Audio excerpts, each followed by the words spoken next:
A bunch of recruits have decommitted. A bunch of names have entered the transfer portal. We break it all down right here on Locked On Bearcats. Our Locked On Bearcats, your daily podcast on the Cincinnati Bearcats, part of the Locked On Podcast Network, your team every day.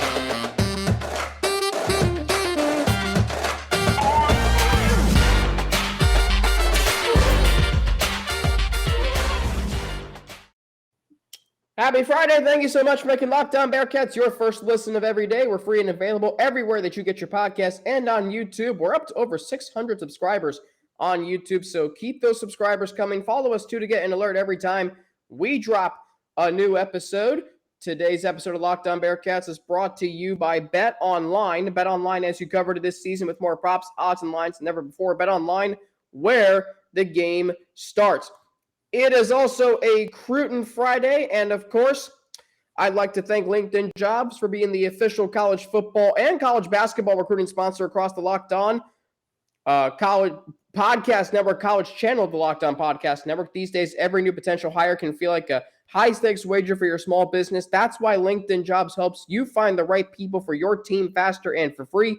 Just post your job for free at linkedin.com/lockedoncollege. Terms and conditions do apply.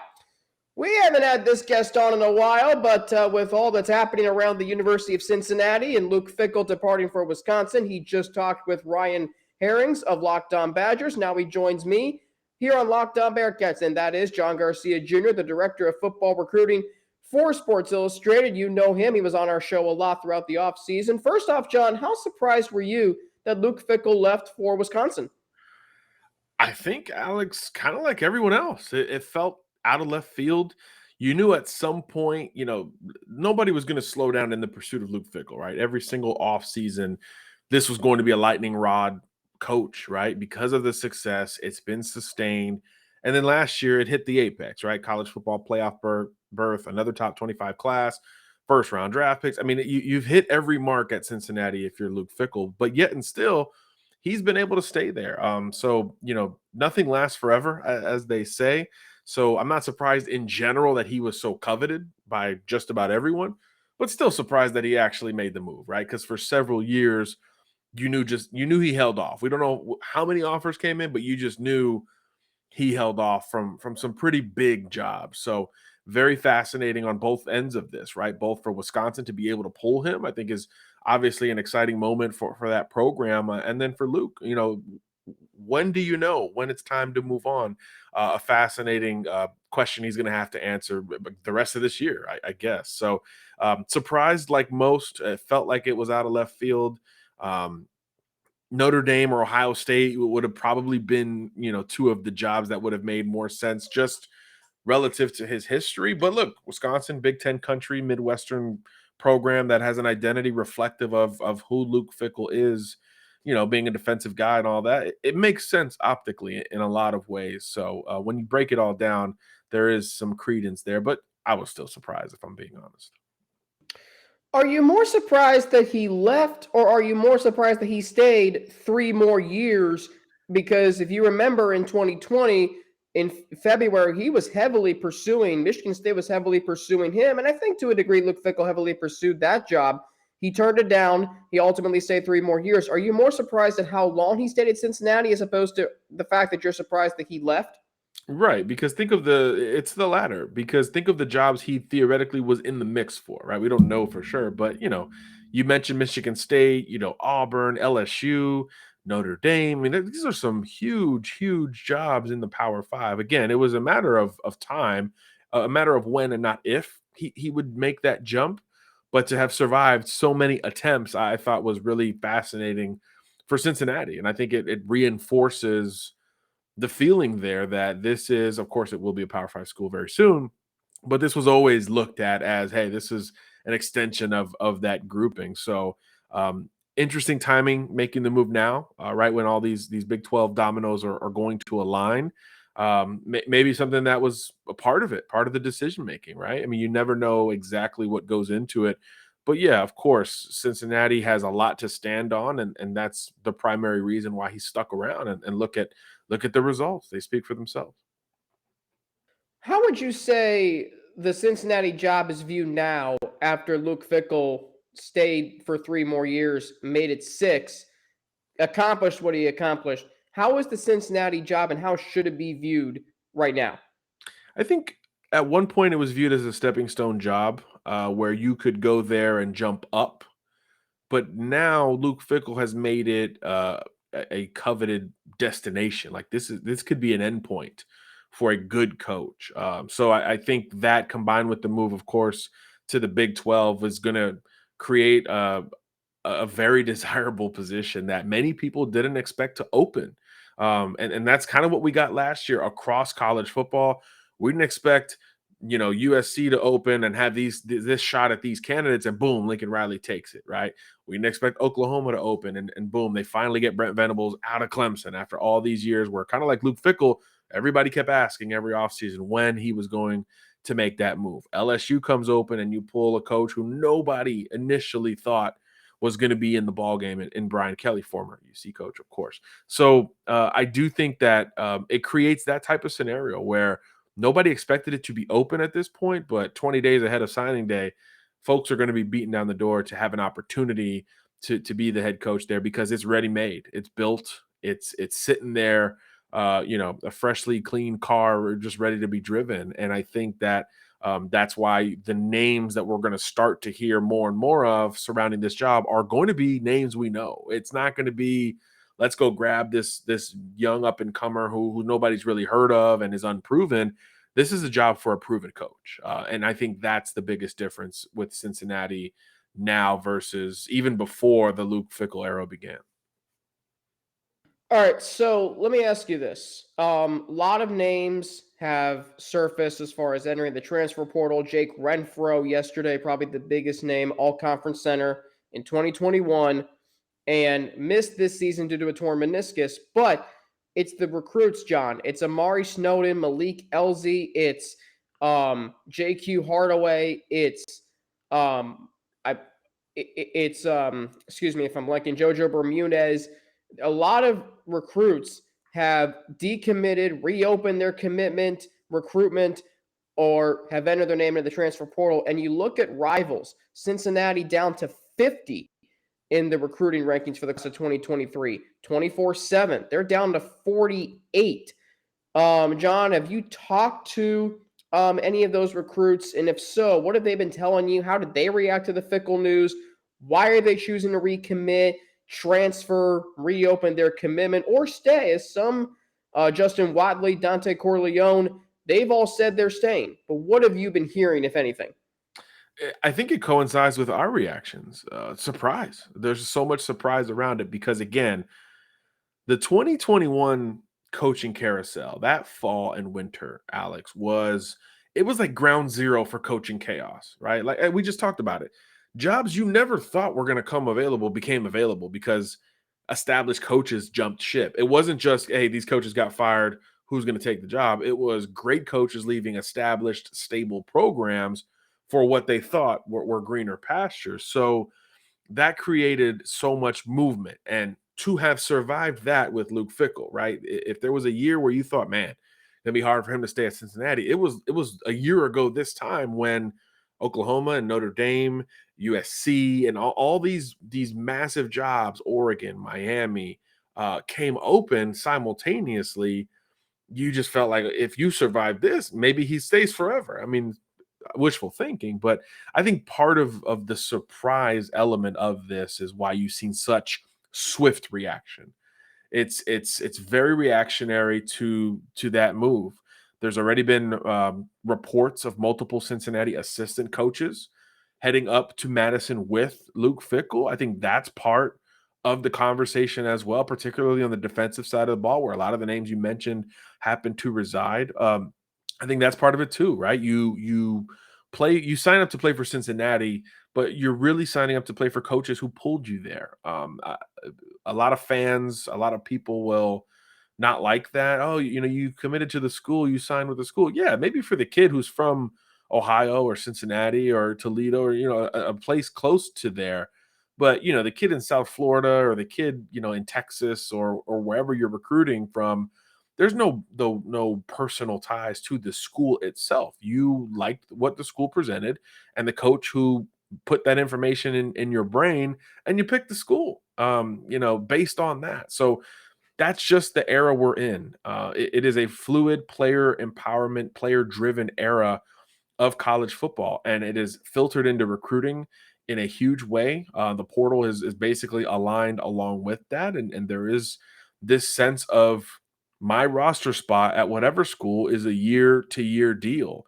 And if something big changes, I can move. I can make that change. It doesn't get a whole lot bigger than the head coach of one of the more stable programs in the country making a surprise move, and that's what just happened. All right, so coming up, I'm going to ask you about what you are an expert in, recruiting. So one very important part of Luke Fickell's legacy, I think, is paramount for the next head coach to keep that going. I'm going to ask you about that. I'm going to ask you about some coaching names, including one who I'm sure you know his name because everybody knows his name. We'll get to that after I tell everybody how this episode of Locked On Bearcats is brought to you by Bet Online. BetOnline.net has you covered this season with more props. BetOnline.net is your number one source for sports betting info, stats, news, and analysis. Get all the latest odds and trends for every professional and amateur league out there. From football to basketball to soccer and esports, we've got it all at betonline.net. In fact, if you look, conference championship games, John, starting tonight, USC a 2.5-point favorite, TCU a 2.5-point favorite tomorrow. You're looking at LSU and Georgia. Georgia a 17.5-point favorite, Tulane a 4-point favorite in the American Championship. Clemson, a 7.5-point favorite. Michigan, a 16.5-point favorite. What are you going to do with all those numbers? Well, you can head to betonline.net and make your wagers there. Sports betting, by the way, is legal in Ohio in less than a month. And if you love sports podcasts, you can find those at BetOnline as well. We're always the fastest and easiest way to get your betting fix. Head to the website today or use your mobile device to learn more. BetOnline, where the game starts. Yes, they are the fastest and easiest way to get your betting fix. I needed to emphasize that more. Hey, thanks for making Locked On Bearcats. Thank you, rather, for making Locked On Bearcats your first listen every day. For your next listen, check out the Locked On Sports Today podcast, the biggest stories of the day, plus instant reactions, big game recaps, and the take of the day. It's available on this app, the Odyssey app, rather, YouTube, and wherever you get your podcast. John Garcia Jr., the director of football recruiting for Sports Illustrated. It's been a while since we had you on, John, here on Locked On Bearcats. So we've talked about this before, and I think it's one of the great things about Luke Fickell and his time at Cincinnati. He proved you could build a top 10 program recruiting in-house, in-state, in-city. How important, John, is it for the next head coach to keep those recruiting pipelines open around, as Luke Fickell called it, the state of Cincinnati? Of course it's important, right? And look, it's going to depend on who that person is, right? There is a philosophy that has worked very, very well at Cincinnati, and it would behoove the next coach to follow some of that. But at the same time, the sport has changed. And if you're a Cincinnati Bearcat, your conference, your schedule, your opponents have all changed overnight at the same time that you're making this transition, pretty much. So it is one of those things where you have to recognize what has worked and use that to a degree, but also be self-aware and say, hey, we've got an opportunity to go further away because of the conference we're now affiliated with. So there's a balance, just like everything else out there. There's enough talent in Ohio certainly to do it, and locally, as you mentioned. And I think throughout the Midwest in general, that will still be the base. It will always be the base for the Cincinnati Bearcat roster. But where you supplement and where you allocate some of those resources will define you as a head coach recruiter. And that's something that Fickell did so very well, starting there and branching out kind of slowly but surely with a supplement of the transfer portal, as opposed to overhauling everything with the portal, no matter where these guys came from, no matter where these guys played before. That's not something you would expect the new head coach to have to do at Cincinnati. So yeah, you follow the blueprint to a degree, and then you expand on it and adjust, just like Luke Fickell has done at Cincinnati, and you expect him to do the same at Wisconsin. All right, so we talked about this too. What about other areas across the country? Because as you just said, you're going to the Bearcats are going to the Big 12. Their schedule's not out yet, but you're going to get opponents and you're going to play teams from areas of the country you have not played yet. So how important is it for the Bearcats to recruit other areas across the country? And what are those areas of importance for the Bearcats to recruit? Texas, Texas, Texas. I mean, that is really, we have seen that state influence so many championship rosters in great ways dating back. I mean, keep it in the state, right? I mean, you think of the Ohio State Buckeyes, they've always had success in the state of Texas for some of these title teams. So that the fact that there's so much available talent, and by the way, the pandemic caused a lot of people. I think Texas is the number one state with population growth in the country because of the pandemic and a lot of resources. Now there's more talent coming to the state of Texas, right? So now you're in the Big 12, where of course that is the base. That is the base of the fandom as well. So you're going to have more eyeballs on Cincinnati than ever before in the state of Texas. How you take advantage in the Houston metro and the Dallas metro in particular will be nice to supplement with what you've already done so well, right? We've seen Cincinnati hit the East Coast. They do very well in the state of Florida, up into Georgia. How much you start supplementing Texas with that, I think would be a nice natural next step for Cincinnati, especially once they're in the Big 12. And let's think about it too. If kids in Texas grew up to be Big 12 fans, think of the schools in a couple years that are no longer affiliated with that are close to home, right? Texas A&M's already in the SEC, Arkansas is already in the SEC, same thing for LSU, and then Texas and Oklahoma are on the way to that conference. So in terms of tradition and playing against the TCUs, the Baylors of the world, that's where you're going to be able to take advantage of recruiting in the state of Texas. So to me, that would be the next natural frontier. It doesn't mean you bring in somebody from Houston just because, but if there are some ties throughout the staff that the new coach brings in and completes to the state of Texas, I think that would be advantageous for the Bearcats because, again, what matters in Texas? Structure, stability, and winning. And Cincinnati has been able to present that more than just about every school in the Lone Star State over the last few years. That matters. Kids carry that, I would say, more in Texas than even other areas of the country. 53 wins in the last 5 seasons will do that for you, John, with winning at Cincinnati. And you mentioned the structure and stability and winning down in Texas. So I'm going to throw out one name to you. And I'm sure you've heard of this guy. Maybe a thing or two about them. And he has some ties to Texas. He, of course, was a member of their Super Bowl 30 winning team, and he's one of the all-time great defensive backs and really one of the all-time great players in NFL history. That is Deion Primetime Sanders. John, let me ask you a question. How great of a recruiter would Deion Sanders be at the University of Cincinnati? Well, let me put it this way. We've ranked 3 full classes at SI. Our first number 1 overall recruit was Bryce Young. I think that was a good call. Our next number 1 overall recruit was Caleb Williams. I think that was a pretty good call. The next one was Travis Hunter, number 1 player last year. He plays for Deion right now at Jackson State as being a number 1 recruit in the country. They've dominated the portal at Jackson State, undefeated in 2022. But there's also this layer of development that Deion has commanded at JSU that has accelerated his profile to stardom, right? In the era of NIL, in the era of player empowerment, there's so many factors that scream Deion Sanders when you talk about what kids want to see. If the minority of prospects wants to make a money play, I mean, prime time was a money-based like moniker back in the day, right? And he's embraced NIL at the small school level. Imagine at a Power 5 school. You mentioned the state of Texas, obviously played for the Cowboys, but settled in Texas. I don't know how many people know that. He was coaching high school ball at a school that he was affiliated with for a very long time in Texas. I believe still has a house there. So that will carry a ton of weight. And again, in the era of allowing these players to be their own brands while winning, he has done it. He has hit the ground running. I remember before he got that job, there was a lot of people scoffing at Deion Sanders, like, oh, this can't work.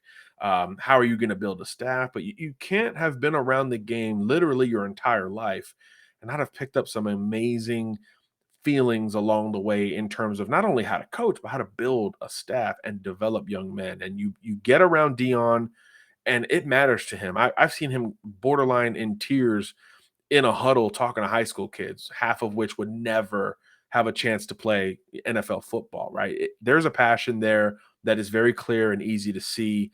And I think anywhere he goes, I mean, he's just proven it at Jackson State, an HBCU that had been a relic, right? You know, the Walter Payton days were very long ago for that program. He turned them around like immediately. Immediately. I don't think he had a losing season year one. So talent acquisition will never be the issue under Deion Sanders. Now, can he translate that up a level or another level beyond that? I think that answer is yes, but how soon can he do it? I think that's the question the administrations have to ask at the Power 5 level and the Group of 5 level. And when we're here in Cincinnati, USF, Colorado has offered him that gig.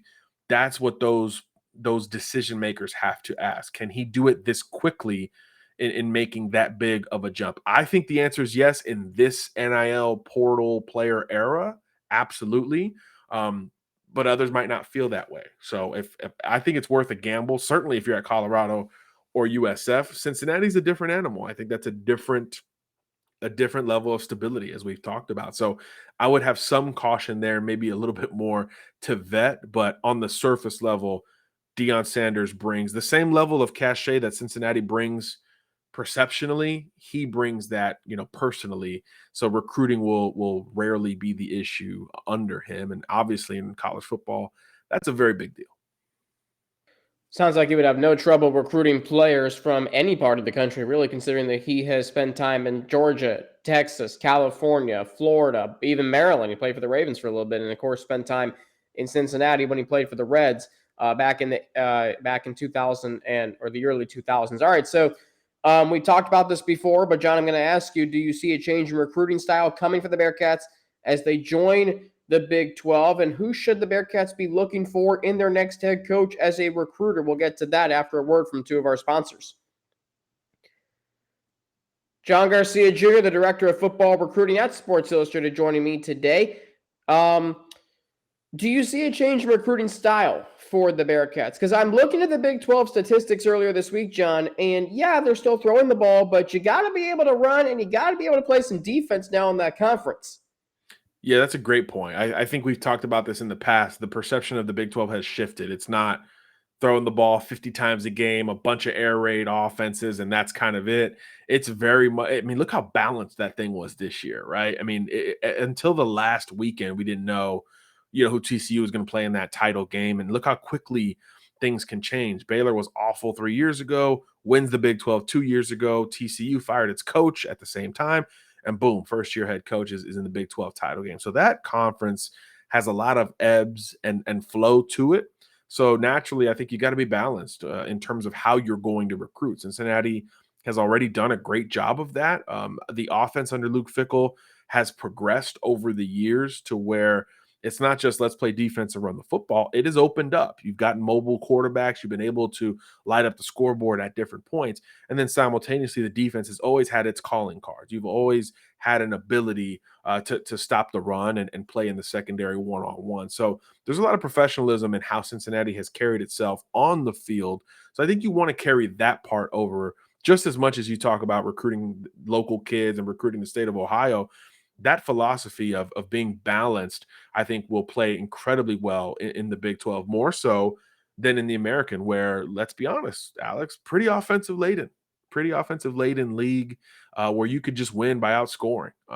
That's not going to be the case in the future of the Big 12, in my opinion, especially when you think of the teams that are going to remain, right? Baylor's always going to be balanced. Oklahoma State's had one of the best defenses in the country over the last few years. K-State, very old school, balanced type of team that will always seemingly run the football. You've got a lot of that in the Big 12, West Virginia, TCU, et cetera. So I think that's going to translate when Cincinnati makes that move, and I think it's going to translate immediately. This is not going to be a long, slow climb up the Big 12. I think with the right hire, Cincinnati can contend pretty much right away.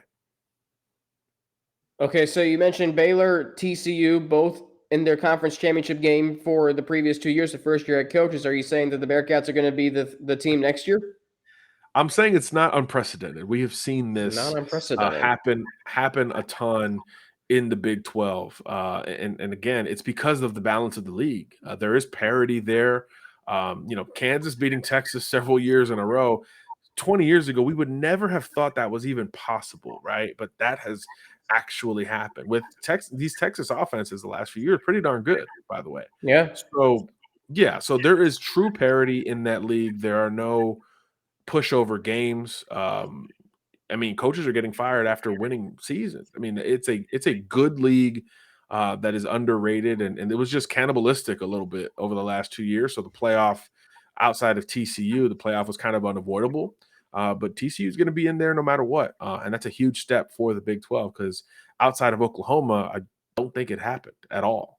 So that's a really big step in the right direction. And if you're the Big 12 administration, no disrespect to Texas or Oklahoma, you would have picked one of the schools that's going to stick in the Big 12 if you knew you had a chance at the playoff, and that's what's going to happen this year.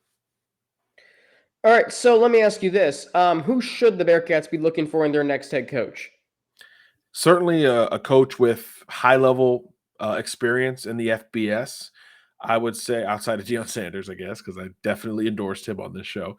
Outside of that, I think, yeah, a guy or a person who has been there and done that in the FBS. Doesn't have to be Power 5, but preferably Power 5. I think philosophically, I would go younger rather than older, and someone who has an open mind towards playing good defense and an open-minded offense, right? You can't lock yourself into one identity. It's not going to be a triple option type of offense or anything like that.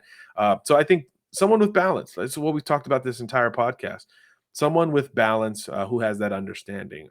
And obviously, this is a great job. This is a top 25 job. This is recruiting ceiling has been top 25 the last few years over for us at SI. And I don't expect that to change drastically beyond this year. It'll be hard to do that in the transition, but after that point, I think Cincinnati has an opportunity to be right back up there in the talent acquisition department. And if you do that, you got an opportunity to win pretty quickly. So someone who's going to be able to hit the ground running, because like I said earlier, this is a ready-made car that just needs its driver. I like that. Ready-made car that just needs its driver. Now, are you saying, so you say that you want a younger head coach? Are you going offensive or defensive? Because for years, I mean, the Bearcats have been a program that has been driven through the trenches, tight ends, Black Cat defense, tough and nasty, Clifton style. Are you wanting to stay on that side of the ball or go offensive? Open-minded. I think you have a path to winning on either direction. Obviously, if it's a defensive-minded head coach, he's got to be a great organizer of coaching talent and a recruiter of adults and human beings that have been there and done that from a coaching perspective just as much as a football perspective. So there's a little bit more, I would say, trust that has to go towards the defensive-minded head coach because typically those young offensive minds are going to call the plays themselves anyway. But yeah, I'd be open-minded to just the best candidate who can hit the ground running. And I think that's going to be that combination of experience and open-mindedness. Maybe even, he's on the roster now or in the Midwest right now, or maybe it's totally out of left field. Both paths have worked in college football. So the fans will probably say offense, right? Because that's always the popular thing. But the defensive-minded head coaches have worked. I mean, defending national champs are led by Kirby Smart, defensive-minded head coach. Before that, Alabama, defensive-minded head coach in Nick Saban. I mean, this thing works. So I wouldn't be opposed to either style. Interesting, because I think about how college football is spread offense oriented now, but I also understand the importance of defense, especially in the Big 12. And by the way, to your point about parity earlier, Iowa State 4-8, 10th place, West Virginia in 9th at 5-7. So 8 teams finished with 6 or more wins in the Big 12. Final question: have you heard anything about who the next head coach could be at Cincinnati? I've not. I'm still collecting my thoughts of from Luke Fickell leaving, and now we see some assistants are likely to move on with him. But I think for Cincinnati, it's a different job than when you gave it to Luke Fickell, right? You have a higher ceiling on the front end, so I think it's going to be a coach with experience. It's going to be a coach who's been there and done that, maybe even in the Power 5. I think that is the type of job that this is, and there are a lot of great candidates still out there. I know there was a lot of Brian Hartline conversation recently. He kind of shut that down today on social media, Thursday on social media. So we'll see how Cincinnati reacts and moves forward. But that's the other part of it. I think you can take your time at Cincinnati. At most schools, it's like let's go get him now. Let's figure this thing out so he can recruit and build a staff and all that fun stuff. At Cincinnati, I think you could marinate some. Now, there's always an end point there, but I think you could marinate some to where you're not all in just because December 21st is early signing day. I think you could stretch it closer to the end of the year itself and find a strong fit, particularly if you're going to think about way outside the box, like an NFL coach coming on down. You're going to have to wait a little bit longer to land that assistant, if you will. So those are things to consider in the search. But again, I think it's a heck of a job, and I'm going to expect big things pretty much immediately for whoever gets that gig. Okay, so you say that you expect this, Cincinnati can take their time with this, but like how long can you last this coaching search? Because the transfer portal opens next Monday, because the early signing day is December 21st. Like how long can you drag this out, John? I think we we put too much pressure on that date. There were a lot of coaches last cycle who were hired days before that. I think Dan Lanning and Mario Cristobal, the whole Miami, Oregon deal, I think they were in the teens of December. And December early signing day was like the 16th. I think they had 3 or 4 days from being announced to signing day. And it meant it wasn't an immediate splash that day, although both of those schools picked up recruits that day. It was more about the long haul, transfer portal, and finding ways to push recruits to sign in February. So I think, again, you're going to sacrifice something in this coaching search if it happens to be the early signing period. Again, with a stable program like Cincinnati that has done it the right way through development, I think you've got the numbers to survive a smaller recruiting class in December. You make up for it in the portal, and you certainly make up for it in February. Interesting observation. I'll remember that. He's John Garcia Jr. You can follow him on Twitter. He is at John Garcia _Jr. He's the director of football recruiting for Sports Illustrated. John, thank you so much for joining us today here on Locked On Bearcats, and we will talk to you soon. Sounds good, Alex. Thanks for having me. John Garcia Jr. joining us today to round out the week. Thanks for making it a great week here on Locked On Bearcats. I know it's been, an emotional week. Luke Fickell leaving. Who's going to replace him? Who's going to be the next head coach? Who's going to enter the transfer portal? Who's going to decommit, etc. But we're covering it all for you right here on Locked On Bearcats, part of the Locked On Podcast Network, your team every day. I'm on Twitter at Frankie_Natty with 2 N's. NNATI. You can follow me on Instagram, AlexFrank9_, or email me at alex3frank@gmail.com. That's AlexFrank9_ if I didn't enunciate that correctly. And thanks for making Locked On Bearcats your first listen today. For your second listen today, check out the Locked On Sports Today podcast. From the games that matter the most to the biggest stories in sports, go beyond the scoreboard and behind the scenes with local experts and insights only Locked On can provide. Locked On Sports Today, available on this app, YouTube, and wherever you get your podcasts. For Locked On Bearcats, I'm Alex Frank. Have a great rest of your day. Have a great weekend. Enjoy the conference championship games this weekend. Bearcats take on Bryant on Sunday. That's a noon game. And hopefully the Bearcats can win that final tune-up game before the Crosstown Shootout, which is in just 8 days from now at Fifth Third Arena. I'm Alex Frank for Locked On Bearcats, part of the Locked On Podcast Network, your team every day. Have a great weekend. I'll be back right here on Locked On Bearcats on Monday.